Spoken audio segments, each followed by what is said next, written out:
coming your way. But now it gives me great pleasure to welcome the team, Shabaka Cambon, Dr. Fergus, and Rene Francois. Let me say a very good evening to all you gentlemen and lady. Greetings and good evening, my brother Ray. Good evening to all the listeners on 91.1 FM Talk City, and of course those listening to us on Facebook and YouTube.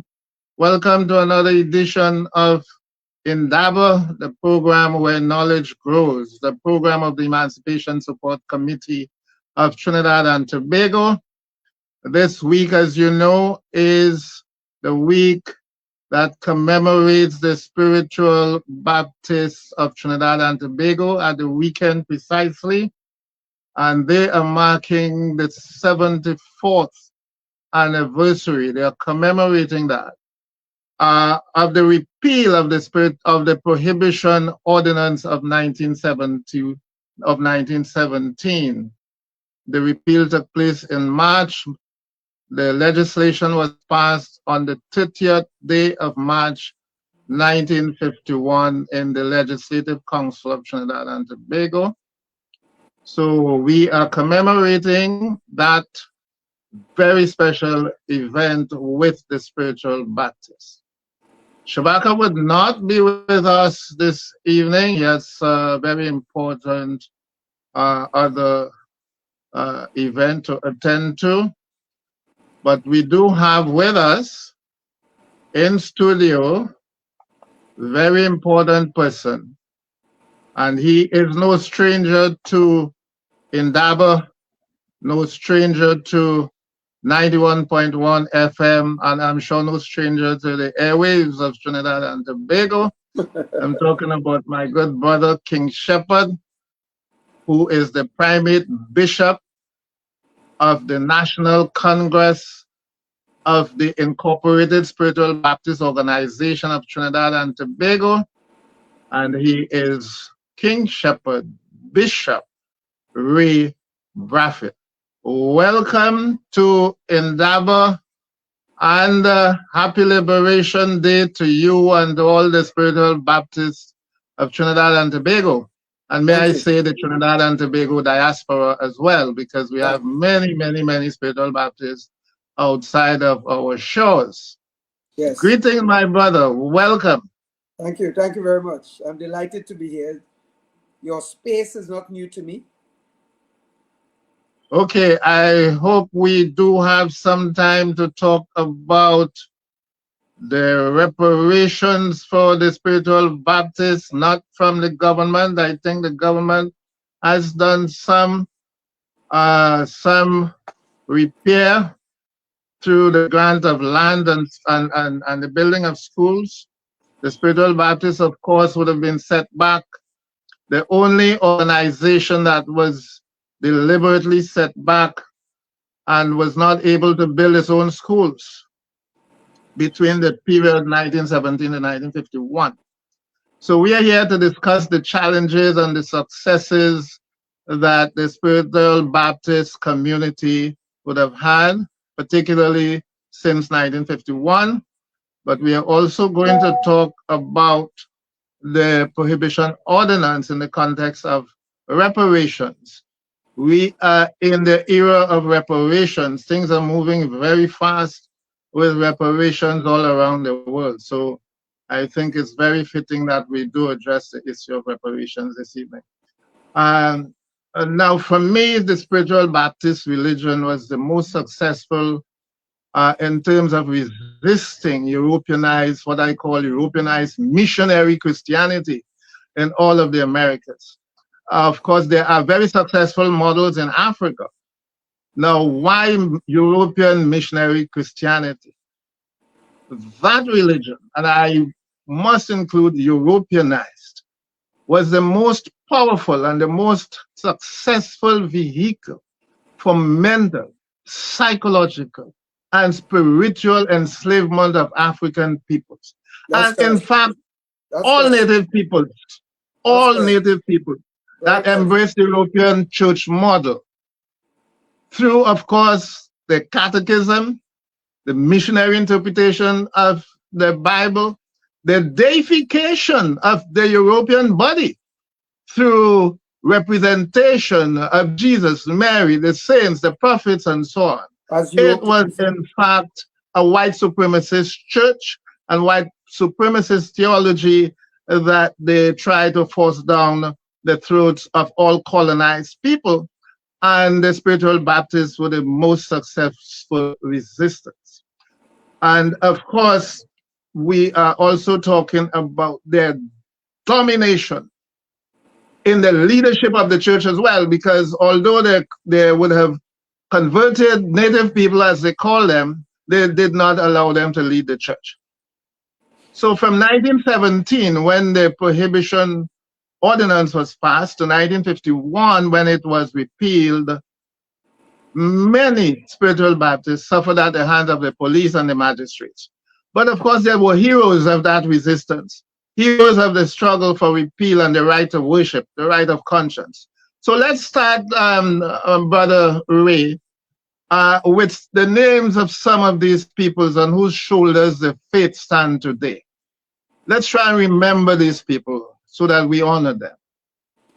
yes, and thank you very much for this opportunity to speak about our faith and the context in which you are taking it.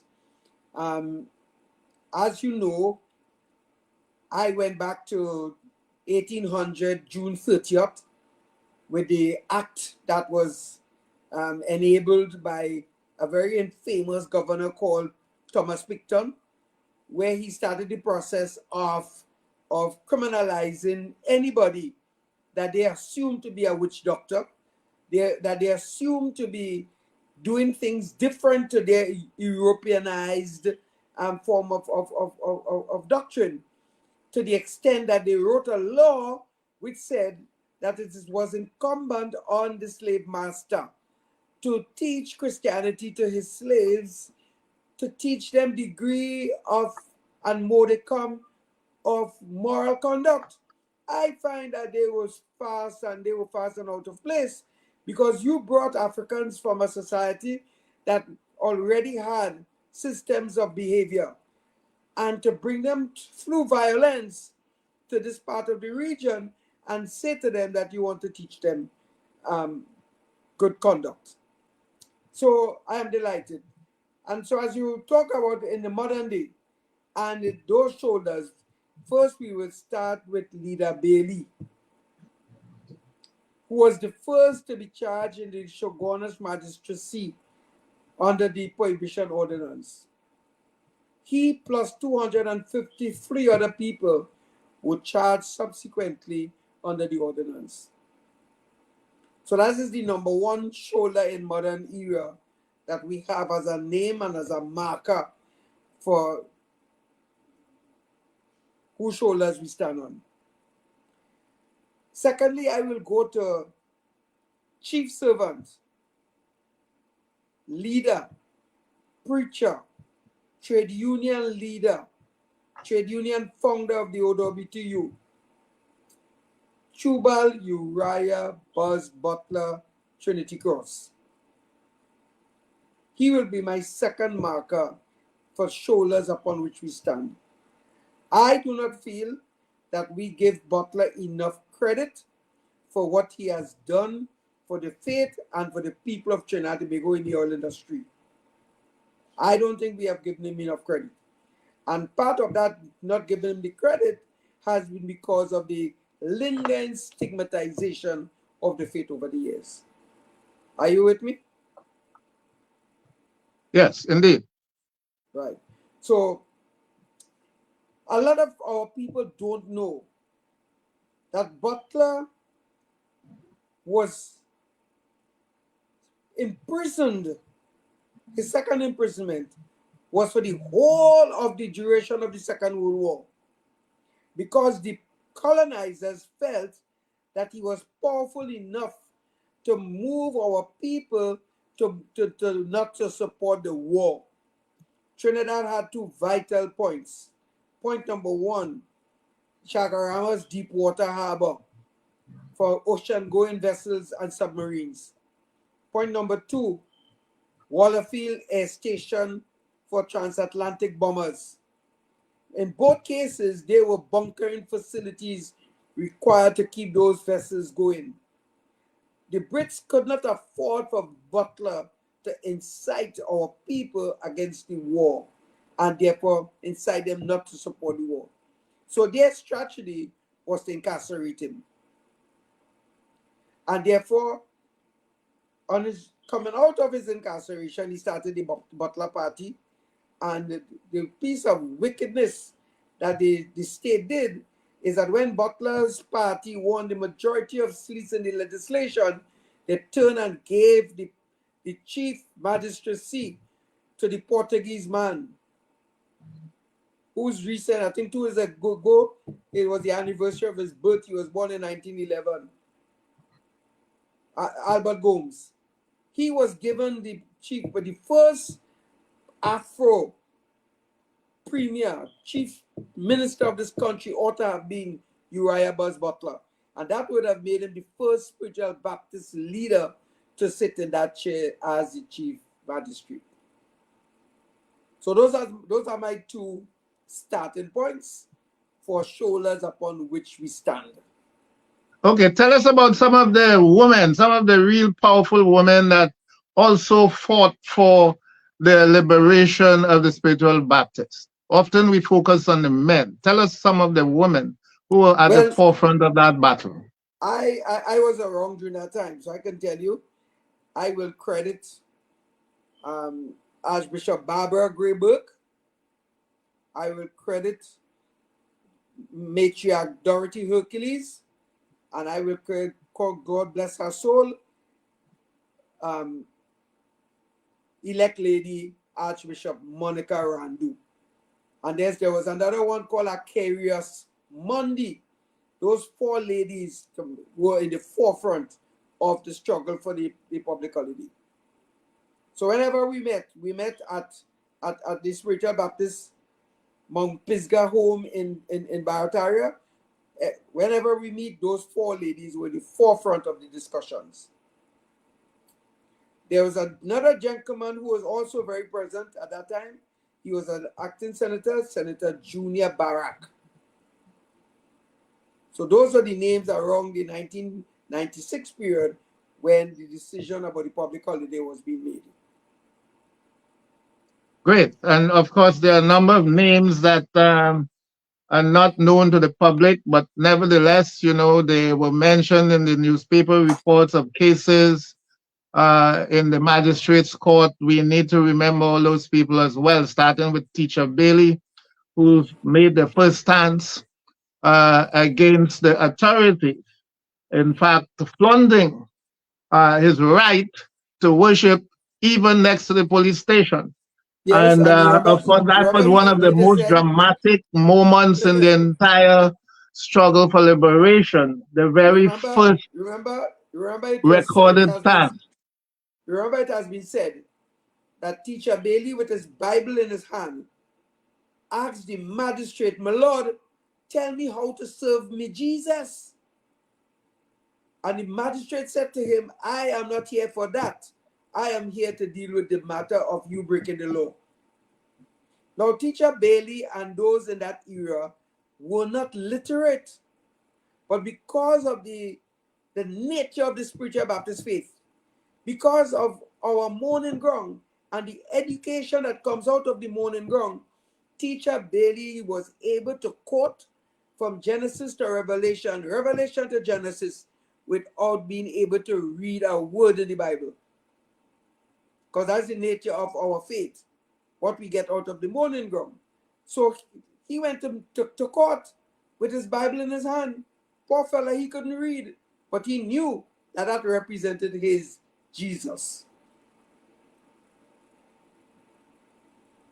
Yes, so I think the listeners need to know that the spiritual Baptist faith at the time of the repeal was practiced widely across the Caribbean.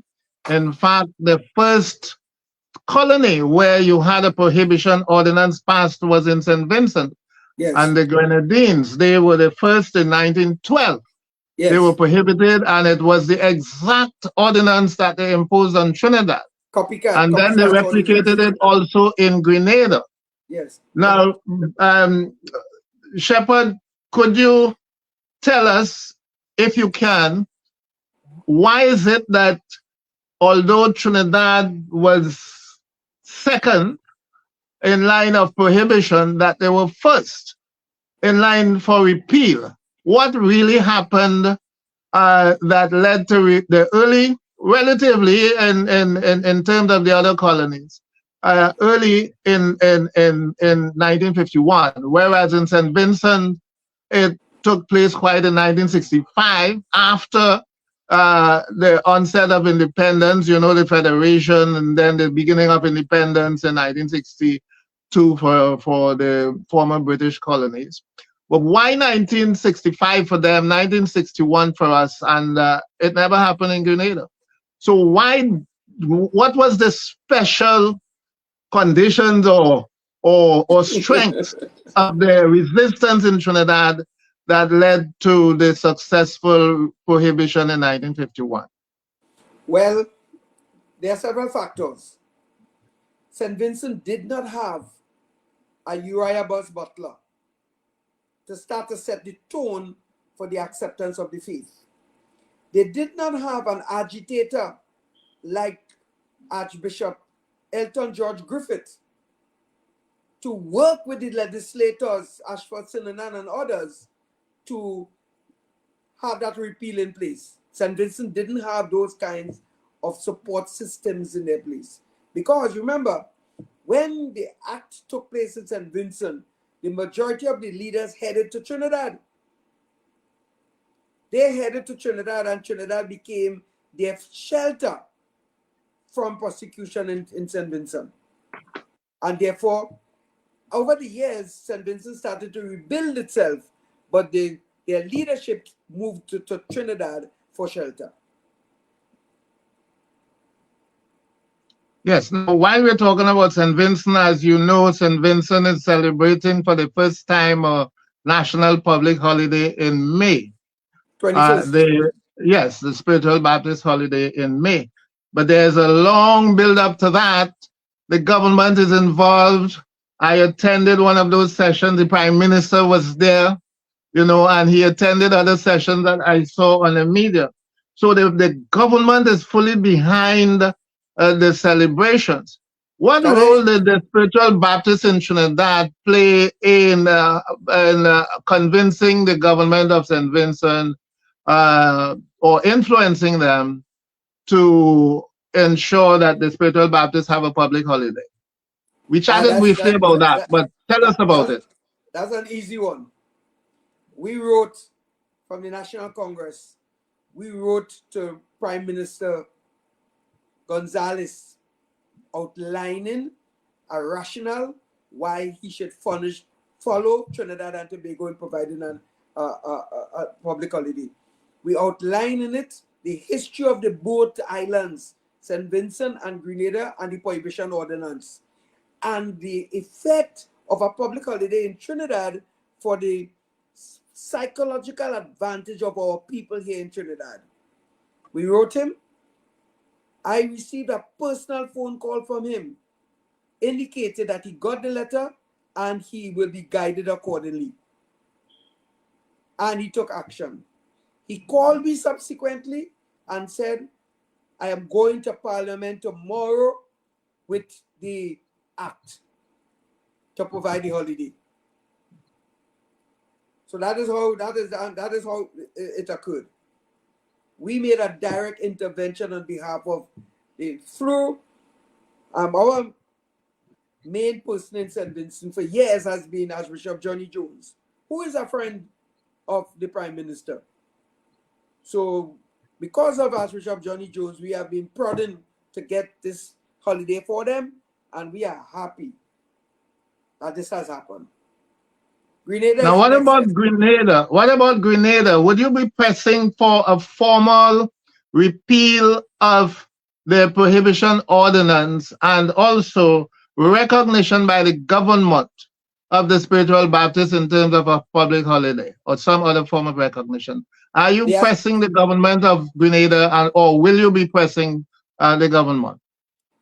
The answer is yes. And I have been making overtures to have a direct one-to-one with the Prime Minister of Grenada to start the conversation about it. And once that happens, we'll do a formal letter signed by our patriarch requesting that Grenada considers. But our approach will be to have a conversation with him first before the formal letter. Okay, now, you know my position on the prohibition ordinance. I see it as both a violation of the spiritual Baptist right of conscience, but also a violation of the British Constitution, because the British Constitution was clear that the religion of all people was to be respected. There was two special legislations that were passed, legislation passed in 1855. One of them called the Places of Worship Ordinance Act. And the other one, the Freedom of Religious Act. Under those two acts, it was clearly stated that no subject of the British Empire could be subjected to prohibition of their faith. It was very, very clearly stated. And against that prohibition, in fact, it was also all governors were also ordered to submit any proposal they had in mind to regulate religion first to the colonial office before taking it to the legislature. Yes. The act that was passed in St. Vincent 1912 circumvented that directive and got the sanction of the government. It was heavily criticized in the colonial office. Yes. Because that one was passed and because it was wartime, the Trinidad Ordinance was passed very easily. But it was still a violation of the British Constitution. I have called publicly for reparation for the spiritual Baptists. I believe that Britain owes, the British government that is, owes the people of the Caribbean, but particularly the spiritual Baptists, an apology first of all. Yes. And perhaps make an approach to discuss reparation for the spiritual Baptists. Professor. How do you feel about that? Professor, couple things. Firstly, firstly, I want to thank you for that research that you have done. You know what I always remember, Prof? When you were in England and you found those acts, you called me and said, Ray, Britain broke his own act, his own rule with those prohibition ordinances in the Caribbean. I remember that clearly. And secondly, so I want to compliment you for that research. Secondly, in that era, there was no difference between state and church. No difference. And therefore, the colonial government acted on behalf of the church. And therefore, it is incumbent on both the colonial government, then inheritance now, and the church to apologize. Very, very important. Now, when you say the church, all of the churches ganged up against the spiritual Baptists, all of them. I suspect you meant the Church of England. But yes, all of them openly called for the prohibition of the spiritual Baptists, every one of them. And particularly the mainstream ones we should deal with. The Methodist Church, and we need to call them out, the Roman Catholic Church, the Church of England, yes, and even those newcomers. Those newcomers, a number of new churches had come to the Caribbean from the 1890s. All of them gave their support. But the leaders were the Methodists, the Roman Catholic, the Church of England. Yes, those three church organizations ought to apologize for the role that they played in prohibiting a fellow Christian body from the right to practice their faith. No, Professor. The Baptists missionary society who came into the region, came to Trinidad, went to Jamaica, went to India. Their mission was on behalf of the Anglican Church, the Church of England. And out of their work, coupled with the action of the Americans, ended up with Baptist organizations such as London Baptist, Fundamental Baptists, Independent Baptists, etc.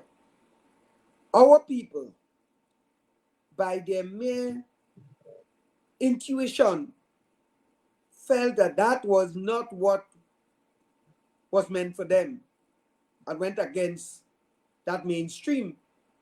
I rather liked what you said about our people being the only resistant force against the pressures of Europeanization of religion in this place. I rather like that. I love that. No, I didn't say the only one. I've been American Baptist, you know, I would have to apologize if I said that. I said the most successful one. All right, okay. Not the only one. Yes. Many Yes. others had pushed back. I You had an I- Africanized Christian church, Baptist church, particularly in Jamaica, in Bahamas, in Trinidad, and they also, you know, Yes, because did in not Jamaica, incorporate all of the teachings Yes. and perspectives of the English Baptist church. So there too. And in But Jamaica, in terms of taking it to the ultimate limit, the spiritual Baptists were the most successful. I hear you on that. Because in Jamaica, you also have the revivalists, and they have their Yeah, own strengths. originally the Native Baptist Church. You know, George Lely founded the Baptist Church there in 1782. There was a pastor by the name of Amos, a Black American pastor that founded the church in Bahamas around the same time. And then when the Americans came, they founded the Baptist Church in Trinidad. Yes. And as you rightly said, the British Baptists, the Baptist Missionary, BMS, Baptist Missionary Society, came afterwards. They came afterwards. In Trinidad, they came in 1843.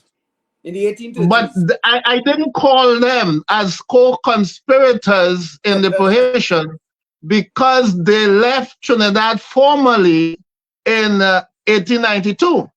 Yes. And in St. Vincent, the first Baptists that were not Black Baptists came only in 1947, so they weren't around at all. That's why I left them out.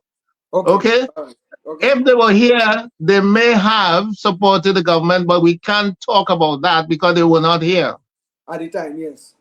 Yes, they were not here. Formally, they were not here. They had left. Yes.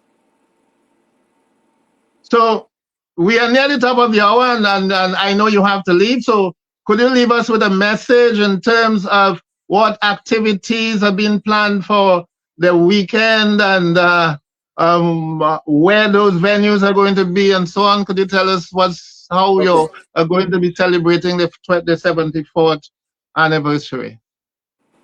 Okay, so in terms of celebration, as you know, we have our administrative complex, and we have a very large car park that is like our festival square.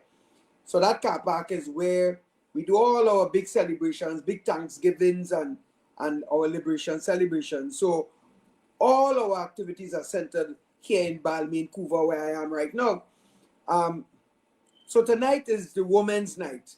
So service is going on right now with the women. That's being beamed live. Tomorrow, Thursday, that's the youths. During the day, Mylat will be here visiting to have a special on what it is the Spiritual Baptist is all about, because our community is divided up into 3 areas. One, we have an entrepreneurial village where Spiritual Baptists of different business inclines are selling different produce. We have our Spiritual Baptist village where anybody can come and have an indication of what it is the Spiritual Baptist is all about. And then we have our main center where we assemble for our services and lectures and seminars, etc. So tomorrow is for the youth, it's Mylat Day, and then in the night will be service by the youths, led by the youth, conducted by the youth, because our mission is not ourselves only, but to invest in those people who must replace us over time. On Friday is diasporic night. Diasporic meaning we have contingents already in from New York, from British Virgin Islands coming in, from St. Vincent, from Grenada coming in. So that's day and night. That day. The day is diasporic, the night is the diasporic service. On Saturday, there is a youth pilgrimage between Mount Paran youth group from New York, Spiritual Baptist Youth Group, to our Gethsemane youth group in Trinidad here. And that will be held at the Mount Zion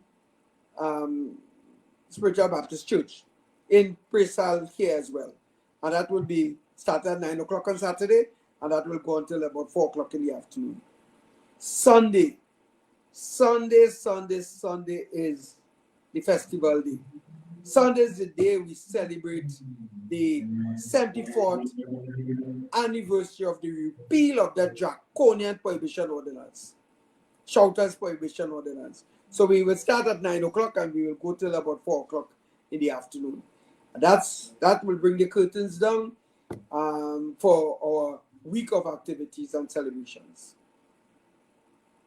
Okay, that's great. That's great. Lots of activities, and of course, what I want to perhaps close with is, as you mentioned, the youth activities.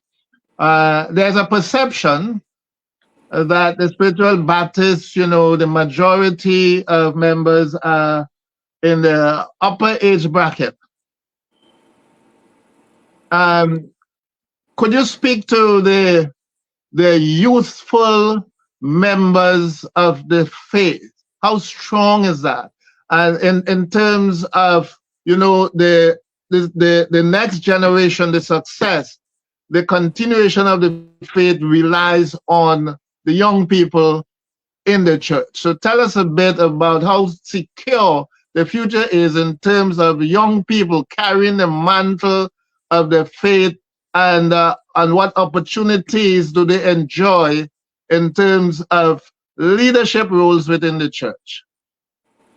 Well, first and foremost, I want to invite your listening public that tomorrow evening from 7 o'clock, go to Facebook page Proud to be Spiritual Baptist, and you will see the youth service in action. All right, as a first starter. Secondly, we have been investing in our young people over time. We have recently commissioned through Patriarch Wayne Jones, commissioned a youth arm of the National Congress with the emphasis of making sure that we have leaders lined up for the future. And we have a very active youth movement called the Gethsemane Youth Ministry. And through that ministry, we have a lot of emphasis on our young people. So I have absolutely no doubt that our backs as elders will be taken care of by these young people. And the opportunities are there for them to express themselves. Okay, so we have had a pretty broad coverage of the Spiritual Baptists, the history, the struggles, some of the successes, the youth, the women. I want to thank you on behalf of the Emancipation Support Committee for coming on the show this evening. And of course, we hope to see you again in the near future. And we want to talk a little more about the reparations for the Spiritual Baptists. I'm very keen about that. So who's reparations for the Spiritual Baptists. Who is representing us on your committee, sir? I didn't hear you. Who is representing us on your committee? Unfortunately, there is no specific person appointed to represent the Spiritual Baptist community. But you should lobby. That's one of the things you can lobby for.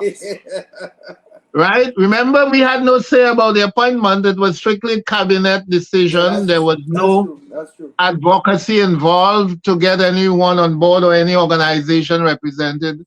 So if you think there should be, I think you should lobby the government for it. Or you can lobby through us for some kind of action that you would like to take of a reparatory nature, we are going to support you fully on that. Okay.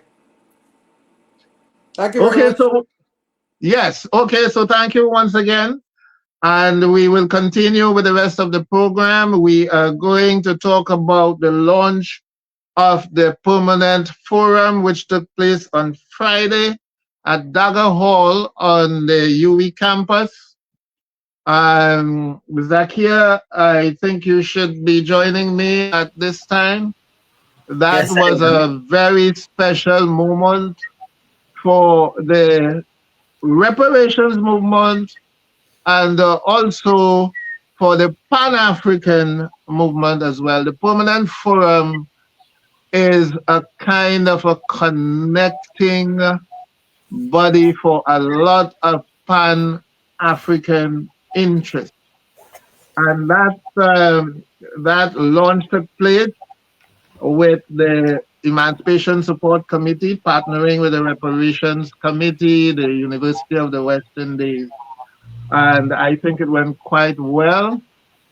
Zakia is here to tell us a bit about that launch. And we will be following up with the Permanent Forum. A lot of reparatory symposia, conferences have been held, many of them under the auspices of the African Union and the United Nations. Lots of activities going on. We are going to be part of some of them. We are hoping that Zakia would be attending the Permanent Forum fourth session in New York in the next 2 weeks. So, greetings, my sister. Welcome to the program, and let's hear what happened on Friday. Yeah, greetings, Dr. Fergus. It's always a pleasure to be here. But I really wanted us to start with a little clip that Renee has so that people can get a little sense of a feeling of what it was like at the conference. Renee, can you play the clip, please?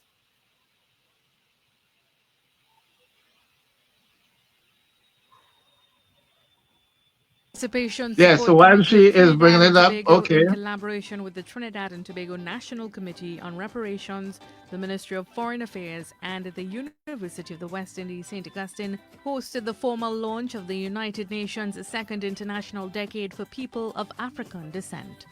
Chair of the Trinidad and Tobago National Committee on Reparations, Dr. Claudia Spurgas, said the events of emancipation must be revisited repeatedly.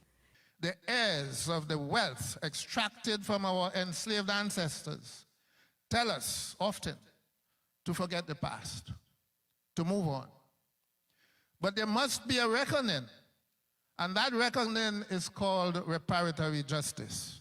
He described the Emancipation Act as an act of injustice to enslaved Africans. In sharp contrast to the payout of cash and labor to over 2,500 enslavers in Trinidad and Tobago, the government of Britain instructed the governors of both colonies to launch a scorched earth operation against the enslaved to ensure that when physical emancipation came, they would have no economic leg to stand on, except estate labor. The second decade continues with a theme of recognition, justice, and development. Who are the heirs of the blood wealth extracted from these two former colonies? Even before the end of slavery, there was a frenzied collection of compensation, that is compensation money, by the enslaving class. Even young children collected their share.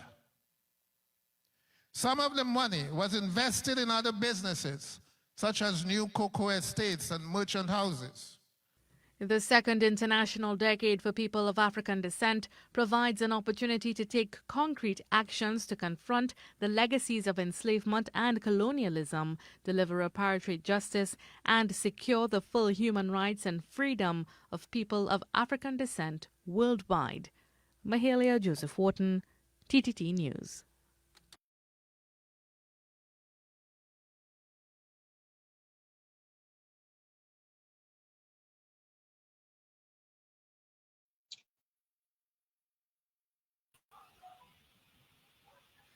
Yes, so that Yes, Sister Zach, I noticed they stopped short of playing the names that I called these people sometimes.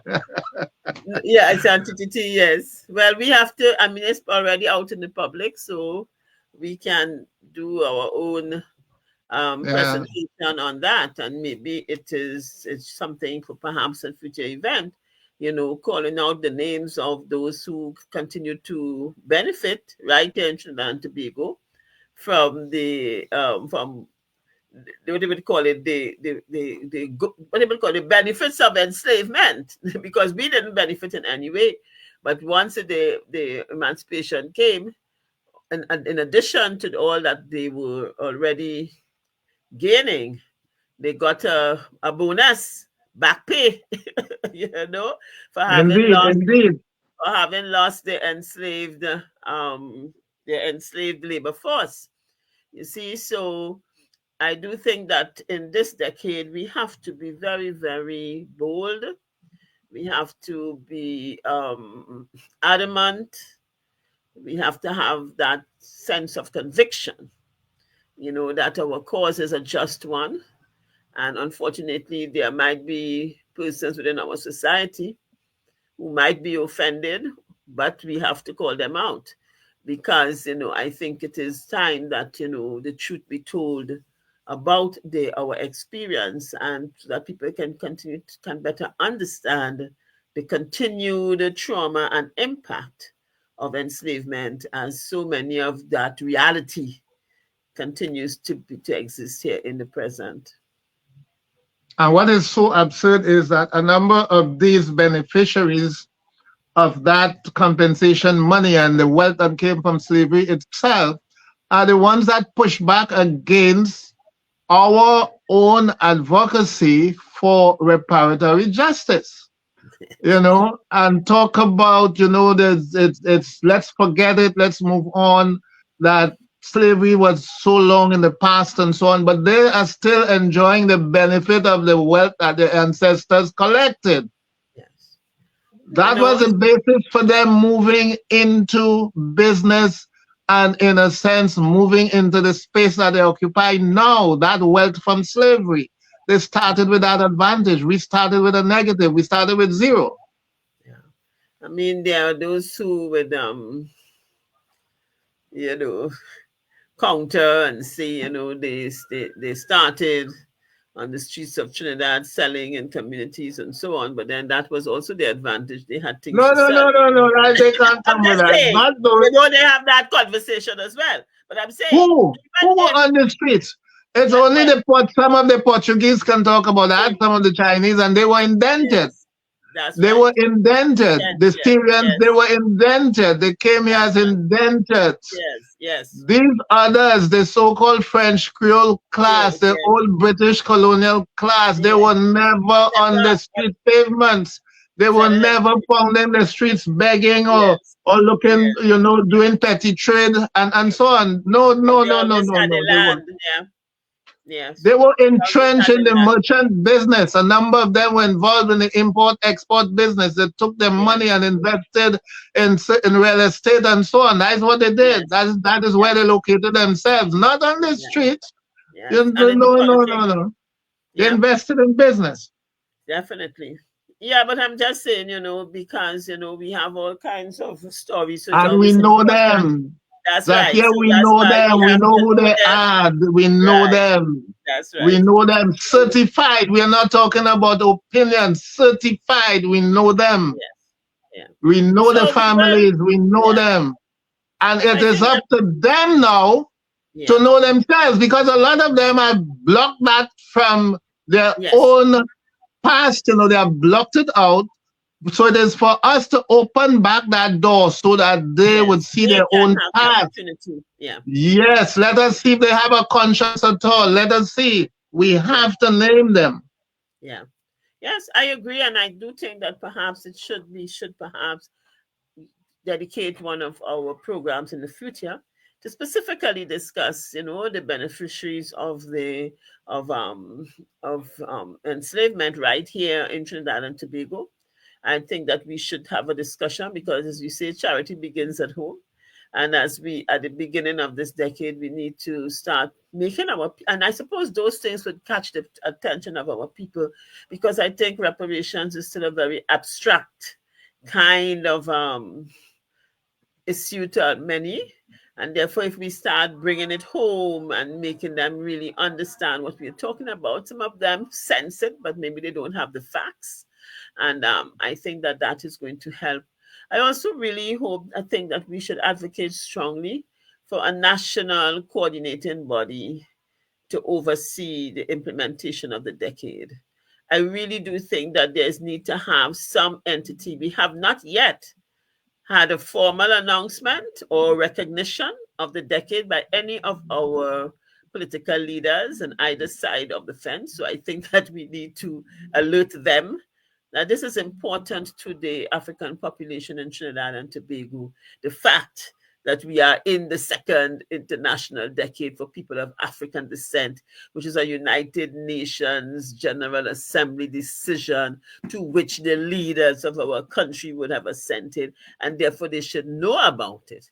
And the fact that there is no formal acknowledgement of it by our leaders, I think that that is something that we need to alert, bring to their attention, because it is extremely important that we make this decade one that brings some significant change for our people, not only here in Trinidad and Tobago, the Caribbean, and wherever Africans find themselves. And as you said before, everywhere the conversation is happening. The conversation on decolonization, on reparations, and all the different manifestations. The African Union has made it its theme for this year. As you are saying, we have a vehicle within the United Nations to use for strong lobbying and advocacy as well. So I do think that we are much stronger in this decade than we were 10 years ago. Yes, and therefore I do think that we have to really, really work hard to make it a much better a decade that is much more successful for us. Yeah, I'm sure of that, because we are really like an entire generation away from where the beginning of the last decade had been in 2015. There's been and then we didn't have our National awakening. Reparations Committee.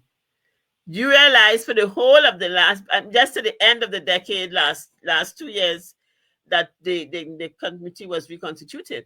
For the majority of the decade, we had no National Reparations Committee, but now we are going into the to be fair to my brother Ome, who led the committee unrecognized, I would have to amend that. Yes. Yep. Or unsupported by the government, but there was a committee that was functioning virtually without the support of the government. But yes, kudos to Ome for staying the path and for steering the committee to ensure that when the reconstituted committee was announced, it was not like we were starting all over. It was like continuity with recognition, because a number of us had been on the previous committee as well. So thanks to Brother Ome, and we appreciate the path that you would have traveled, that difficult road you would have traveled. We understand that, but we appreciate the effort you made, and we are grateful to you, and I'm sure all people in Trinidad and Tobago should be as well. Yeah. But we still have to call out the government for not formally yes, of course. That in the decade for people of African descent. So we are happy, and we were happy as well that in this new decade as well, we did get the full support of the Ministry of Foreign Affairs. Outside of the reparations committee itself, the Ministry of Foreign Affairs did really partner with us to ensure that the event was a success. And again, that is a step forward from 2010, from the first decade, 2015. So we look forward to a more successful eventful 10 years, because, we really have to do some work to better the lives and to attend to the well-being of our African children. I just came Yes, to it's all part of the awakening.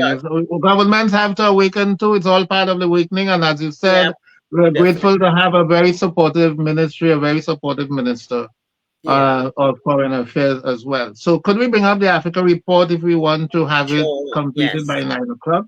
definitely. Renee, Oh, could you yeah. bring the Africa Pass report? it We are out. looking at African traditional architecture, and Yes. it's going to be a two-part presentation. So this is the first part, and the next time you hear the Africa report would be the second part.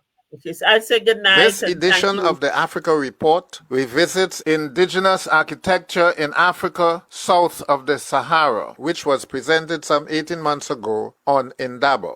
It was inspired by world-renowned Francis Kéré, an architect from Burkina Faso, winner of the coveted Pritzker Prize for Architecture.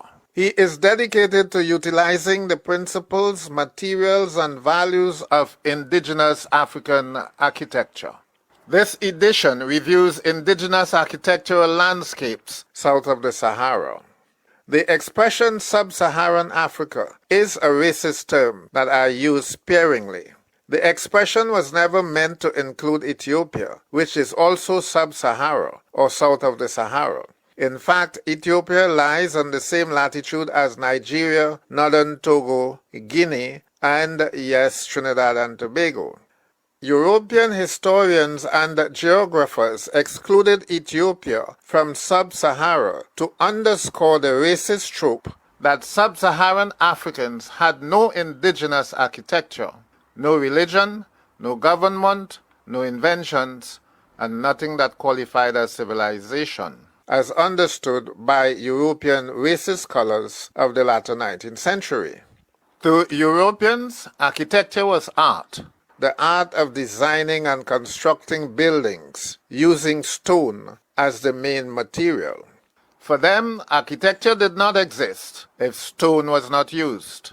Contrary to European falsehoods, Africans south of the Sahara, excluding Ethiopia, did build magnificent stone structures that required advanced scientific and mathematical knowledge for their construction.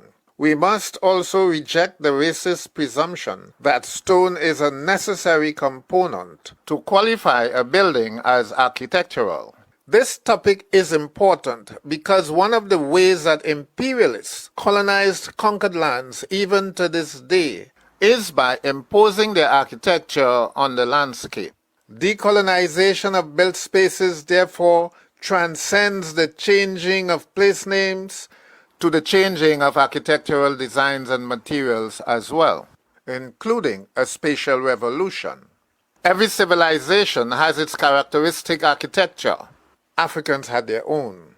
Two forms or shapes that dominate African indigenous architecture from ancient times to present day are the conical and the pyramidal. The images show some modern conical and pyramidal structures in Mali, Senegal, and Cameroon. And here we see the same designs in the Great Pyramids of Egypt and Nubia, or Meroe, underscoring the unity of African civilization, as proven by great scholars such as Sheikh Anta Diop.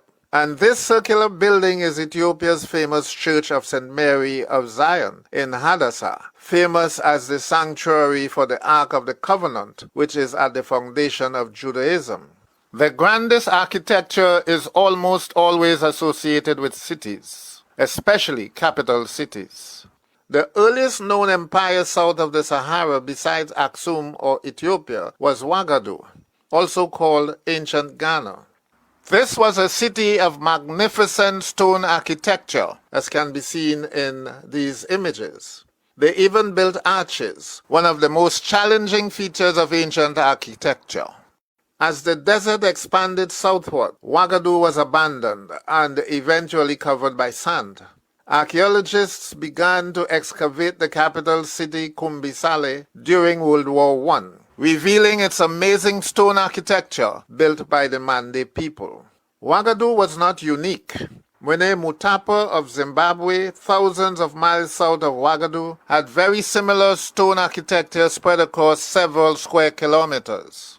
The great enclosures were built by the Shona people and are better known to us in the diaspora. Africans built these structures with no outside influence. In both Ouagadougou and Zimbabwe, no mortar was used to cement the stone. This type of construction speaks to the high skills of the stone cutters and builders. The Yoruba of southwestern Nigeria were a town-dwelling people who had geometrically laid out city streets as early as the 12th century. They also built huge royal palaces for their obas or kings, as shown in this image. The capital of the Edo Empire of Benin, south of Yorubaland, was a sprawling city complete with street lamps to provide for greater safety at night. Beyond residential and public buildings, the Edo built the greatest defensive wall known to history, over 9,000 kilometers long. This is the kingdom at the height of its power and prosperity. Some of the most elaborate architectural constructions used clay or mud instead of stone. Africans taken into chattel slavery in the Caribbean brought this form of architecture with them. In many parts of the continent, building stone is not easy to come by, and clay is abundant everywhere.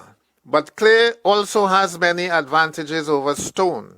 In the hot Sahel and Savannah regions, they keep a cool interior during the day and resist the extreme cold at night. In today's world of climate change and environmental degradation, clay is more sustainable and more environmentally friendly than stone, concrete, and glass. Most of the great mosques of Mali and surrounding regions were made of clay. Some of these were huge buildings with multi-stories. Some served as great centers of learning, like the University of Sankore. The stakes that stick out from the walls are not for decoration or reinforcement. Rather, they serve as scaffolds for workers to use when constructing and repairing the buildings. We will conclude this edition of the Africa Report with these images. These are the characteristic African round, conical, and pyramidal forms which could be found from Ethiopia to South Africa. In Guinea, the great Dinguiraye Mosque was covered by woven thatch, making a dome that looked like the step pyramid of Kemet. Woven grass roofs are also common in southern Africa. Many have no windows, but they are not dark inside, or stuffy, or hot. Pay attention to the vent at the very top of the structures. This single vent allows light to enter and regulates the heat of the interior day and night. Some people presume that this is the original idea for air conditioning of modern buildings, but it may also be that fewer windows or no window means less opportunities for mosquitoes and other deadly insects to enter. Many international hoteliers send their architects to rural African communities to copy, some would say steal, traditional architectural styles and indigenous knowledge, and incorporate them into their hotel designs, with no credit to the people they stole from. There is great potential for African indigenous architecture, and many African architects have also been incorporating them into modern construction. More of that in the next edition of the Africa Report.